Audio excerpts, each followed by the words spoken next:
Not so much the wild west here from Wanneroo, but certainly the very wet west. You know, it's been about 4 years since our last wet Australian Touring Car Championship round.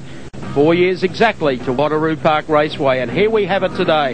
A very dismal scene, a huge crowd though still pouring into the circuit, but it promises to be a very wet race today. And Alan Moffat, I guess that really throws everything up in the air.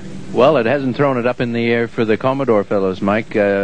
4 of the Commodores are fastest this morning, starting with the Winfield team, and they seem to be responding to the wet conditions. Well, they certainly did yesterday. Of course, in qualifying, the top 6 drivers yesterday afternoon in practice, Jim Richards, who uncorked an absolute blinder, 58.22 seconds to edge out Glenn Seaton in the Peter Jackson Falcon EB. Then his teammate Mark Scaife in the second of the Winfield Commodores. Then Dick Johnson, Larry Perkins and Neil Crompton. Absolutely nothing between the top 6. When it came time to draw the Peter Jackson number 1, it went to Mark Scaife, and Glenn Seaton went to the back of the field. Coming in for the start yesterday in dry conditions for the Peter Jackson Dash, and it was Mark Scaife getting away very smartly on the inside of Larry Perkins. Watch Dick Johnson up here on the inside. He's able to take advantage here as Perkins goes wide and Johnson slips up here on the inside.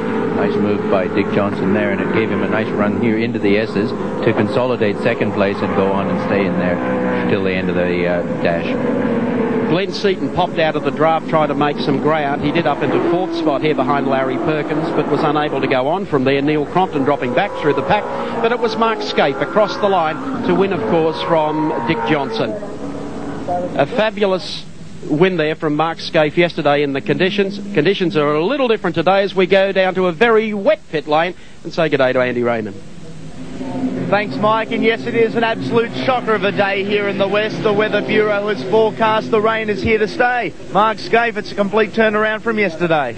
Yeah, it has, obviously. Yesterday being so dry and the car's close, it's a bit disappointing, but we're not too worried about it because our cars were lucky enough to be first and second fastest in the Warmth this morning, so the car's not too bad.